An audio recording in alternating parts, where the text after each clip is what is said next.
Assalamualaikum warahmatullahi wabarakatuh. Salam sejahtera ya untuk kita semuanya. Saya kalau dibilang tuh kalau orang-orang sekarang di lapangan bilang pemanah zaman bien, ya jadul banget. Saya pertama mengikuti panahan itu pada tahun 1980, ya di situ pertama kali saya. Dan memang sebelumnya saya mengikuti olahraga senam, tapi bukan senam irama, ya kan tahu kan? Di situ ada senam gelang-gelang, lalu senam lantai yang jungkir balik, lalu balok. Nah itu saya di situ. Mungkin saya dapat keberanian itu dari senam.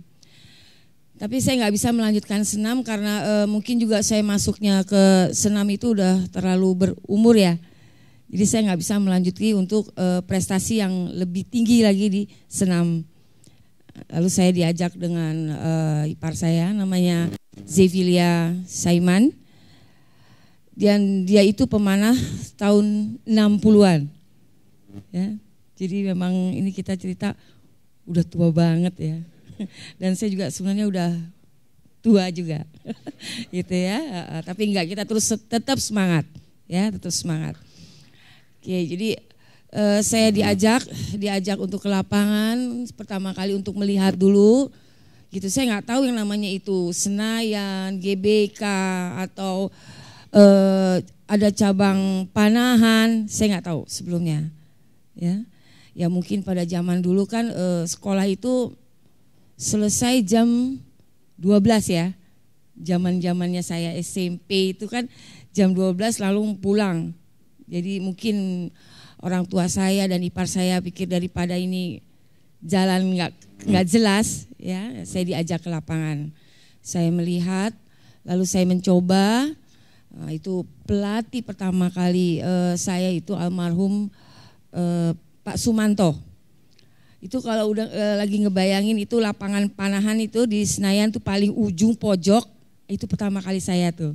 Dengan jarak pendek, dengan busur yang waktu itu busurnya agak berat ya, walaupun kayu itu berat juga. Jadi diakalin itu di ujung-ujungnya itu dikasih karet. Gimana caranya saya bisa menarik penuh. Ya, itu tapi juga memang panahan itu memang membosankan ya, karena gerakannya itu lagi ya. Tapi kenapa pas besoknya saya mau kembali lagi, ya, jaraknya masih berapa ya, 10 meter mungkin ya. Karena apa? Loh itu dari 6 anak panah ada 2 yang masuk ke sasaran, bukan kuning loh, sasaran ya. Kan kuning itu ada 10, 9, 8 kan seperti itu ya, masuk sasaran, tok. Seperti itu ya. Loh, kok bisa? Yang lainnya keluar. Ya.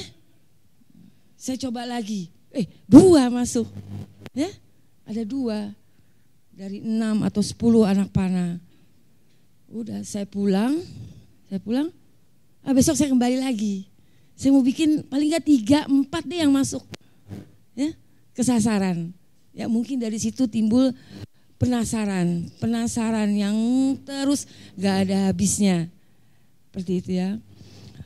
Terus saya terus dibimbing oleh pelatih dan saya selalu mendengarkan apa kata pelatih, ya. Ternyata harus menjalankan teknik dasar yang benar-benar untuk mencapai apa yang kita inginkan, ya. Kita menjalankan aja dulu. Ya, belum juga menguasai, jalanin aja seperti itu ya, jalanin. Lalu karena di waktu itu saya di DKI ya, di Jakarta latihannya, saya lahir juga di Jakarta.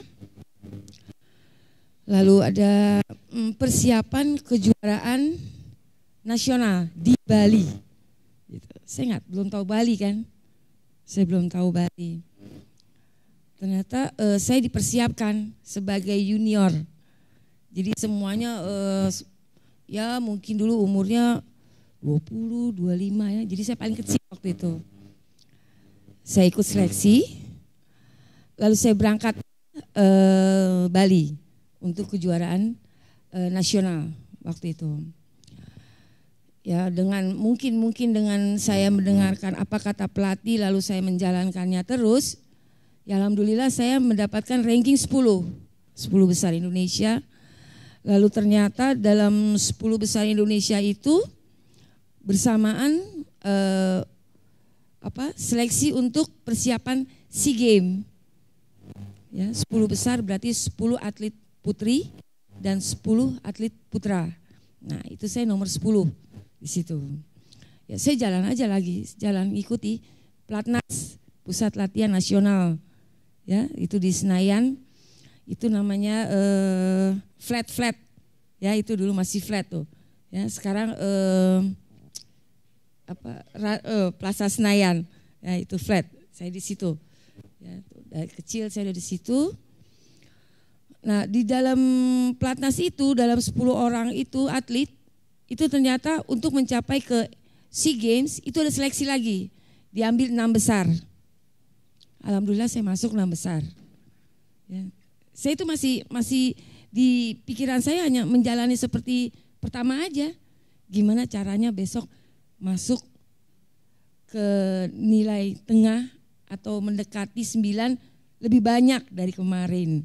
Hanya itu pikiran saya. 6 besar saya masuk. Setelah itu untuk persiapan tim inti itu 4 besar mewakili Indonesia untuk Asia Tenggara. Alhamdulillah saya masuk lagi. Jadi saya paling kecil dan senior saya semuanya udah pada berkeluarga. Ya, tiganya itu. Saya juga banyak belajar dari mereka gitu, dan saya selalu menerima apa kata mereka, apa kata pelatih, seperti itu. Dan saya dengar pada saat mau keberangkatan, itu tim putri tidak diharapkan. Belum bisa mendapatkan sesuatu untuk dibawa pulang pada Asia Tenggara itu. Yang pertama kali saya ikuti. Dan itu pertama kali SEA Games saya ikut itu di Filipina. Di Filipina. Jadi saya dulu memang Filipina, Manila ya. Tapi saya jalan aja terus ya. Gitu. Dan sebenarnya nggak punya cita-cita untuk mau keluar negeri, itu nggak ada ya. Jadi saya ikuti aja perjalanan saya ya, dengan prestasi. Lalu saya dengar seperti itu, kayaknya agak kebakar di tim putri. Ya, ini tim manajer ini hanya mengharapkan tim putra mengambil sekian emas, apalah itu kan gitu. Saya terbakar. Ya alhamdulillah, saya mendapatkan apa? Bawa pulang 1 emas pertama, ya. Dan peraknya pada waktu itu di Beregu. Nah di situ awal daripada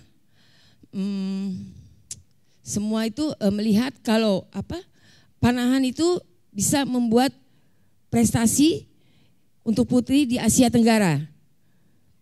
Lalu juga senior juga melihat loh, ternyata kita nggak lemah tim kita. Ya, nah, jadi itu awal dari perjalanan saya. Dan setiap SEA Games saya selalu membawa pulang medali.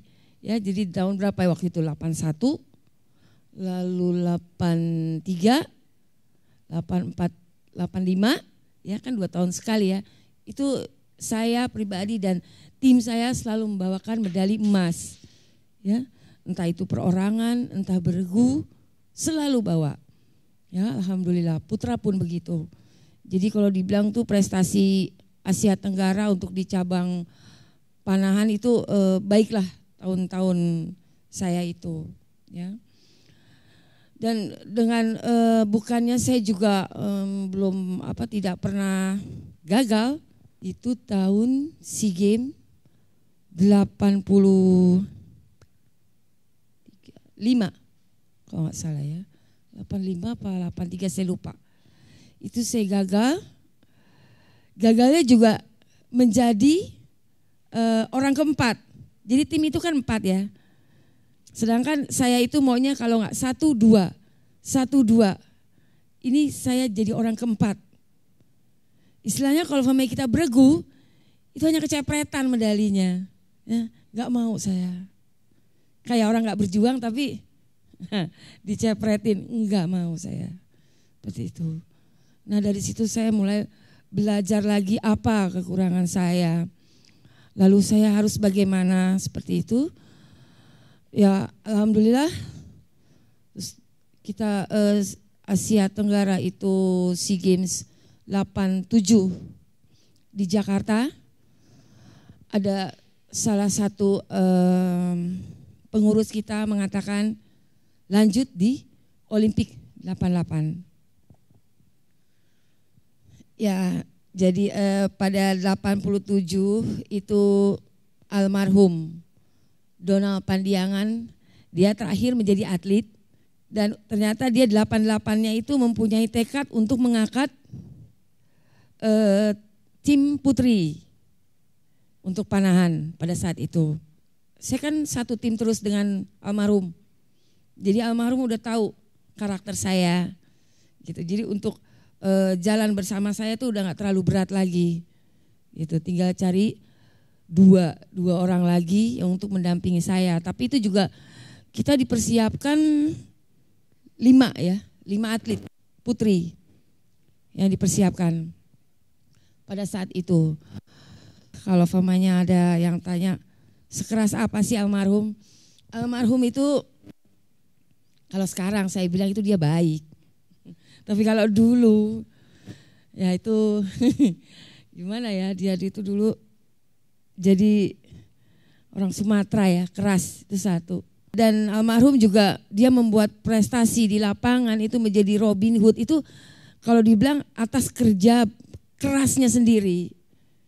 Ya seperti itu. Dia berjuang banyak itu ya sendiri. Mungkin dia dulu dia buat itu anak panah sendiri yang dari kayu ya. Lalu busur dia ada yang buat sendiri. Jadi itu perjuangannya memang berat bagi dia. Dia udah banyak mempunyai prestasi ya. PON, Kejurnas, Asia, ASEAN. Tapi dia belum punya Olimpik medali. Nah itu jadi dia niat keras untuk mengangkat tim putri. Memang sih kita waktu itu nggak di kamu harus membawa medali, nggak seperti itu. Ya, tapi untuk latihannya itu sangat berat kalau menurut saya. Dan dia punya prinsip kita ini pemanah yang langsung berhubungan dengan bumi. Jadi pada waktu itu persiapan itu 9 bulan ya untuk Olimpik. Itu nggak ada yang namanya fitness di ruangan, ya nggak pernah. Terus lari di track, gitu enggak. Jadi semua kita pakai alam, ya seperti ya kalau dibilang memang nggak ini ya kalau dilihat. Kalau dulu dibilangnya kayak Shaolin kita latihan. Ya, angkat beban dengan ember seperti itu dua-duanya ya. Salah sedikit, telat sedikit 25 kali push up. Ya. Pernah sekali waktu kita punya salah di sore hari. Ya, dia lagi rapat, kita disuruh lari ke Salah Bintana. Kita pikir ya dia rapat dia nggak lihat dong. Ya itu udah rutinitas tuh lari sore ya. Ya, lalu kita naik kendaraan umum. Ternyata dia nitip sama satpam, tolong liatin. Udah, besoknya kena. Bangun pagi, suruh bangun semua, bertiga, dasteran, langsung 25 kali. Kita nggak tahu salah kita apa. Tapi ya dari situlah kita mempunyai mental ya, mental yang kuat. Percaya diri yang kuat, seperti itu. Jadi, tapi dengan adanya latihan keras seperti itu kita dibuat tambah kuat. Kenapa kita harus tambah kuat? Karena yang dihadapi itu udah bukan Asia Tenggara lagi. Ya. Jadi dia bikin seperti itu.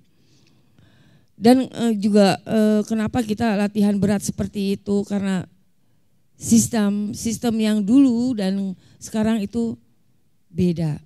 Kalau dulu kita harus mempunyai fisik, teknik, mental yang ya sekarang juga. Tapi kalau dulu kita itu nomor 1, Ya itu dari awal sampai akhir pertandingan kita nomor 1. Kalau kita udah nomor 5, 6, kita nggak bisa nomor 1.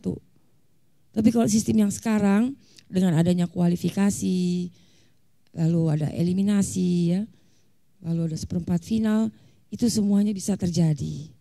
Gitu. Ya alhamdulillah kita kalau dibilang membuka jalan ya, medali pertama di 88 itu, kalau menunjukkan ke Indonesia kalau Indonesia tuh sudah bisa membuat prestasi dengan negara-negara lainnya, itu ya. Itu alhamdulillah banget. Dan kalau famanya saya cerita itu nggak ada habis-habisnya itu ya, karena saya udah lama sekali di lapangan. Saya juga banyak berganti. Setelah 88 itu ada 92 dengan seleksi saya ikut masuk lagi dengan tim yang berbeda. Seperti itu. 82 itu Olimpik ke Barcelona, kalau nggak salah ya. Saya berangkat dengan tim yang berbeda. 92 lalu 96 ya, 96 juga berangkat dengan tim yang berbeda ya. Jadi kita itu seleksi terus. Ternyata saya masih dipercaya untuk bisa bersaing dengan junior saya yang di bawah usia, ada kali 15 tahun gitu ya.